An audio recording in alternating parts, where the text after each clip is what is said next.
আমার একটা নাম থাকলেও তো থাকতে পারতো যে আমি তো ভাই জুলাইয়ের সময় জুনেও যুদ্ধ করছি। জুন জুলাই আগস্টে ভাইরাল হয়েছে 2 তারিখে। আবু সাইদ বলেন আর ওসমান আদি বলেন আর ভাইরাল সিদ্দিক বলেন, আমার তো বাস হাতে, বাস বাম্বু আক্কেলা বাস হাতে। ওরে বলো বাস হাতে কই লইবে কইতে যে জুলাইয়ের ঘোষক হই গেলাম আমি। আমি বসিলা থেকে মোহাম্মদপুর 4 রাস্তার মোড়ে 19শে জুলাই শুক্রবার সেই প্রখর রোদ ছিল, হেলিকপ্টার থেকে গুলি করছিল, সেই মিছিলের আমি নেতৃত্ব দিছি। আমার একটা ছবিও তো নাই। তাহলে সাংবাদিক তো তোর লাগে বেইমানি করছে, বিশাল বড় বেইমানি করছে। তো হেলিকপ্টার দিয়ে যে গুল্লি মারছে সেই গুল্লি কি তোর বুক পাশাই একটাও পরে নাই? এই রক্ত ভেজা জুলাই, কি ভিজা জুলাই আবার একটু কত তুই ভাই?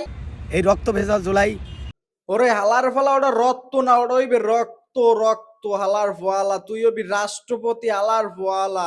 জুলাই কি জন্য এসেছিল? জুলাই বারবার আসবে না, কিন্তু এই জুলাই আমাদেরকে কি শিক্ষা দিল, এই শিক্ষাটা কতটুকু আমরা অর্জন করতে পারছি, এটা জাতিকে তুলে দেওয়ার জন্য অ্যাজ এ লার্নার জার্নালিস্ট আর লার্নার কন্টেন্ট ক্রিয়েটর হিসেবে আমি আসছি। না না, এই হালার ফালার একটা এমপি পদ দিয়ে দেওয়া উচিত ছিল। এই হালার ফালায় পাগল হয়েছে, শীঘ্রই পাগলাগারোতে ভর্তি করা উচিত তাকে।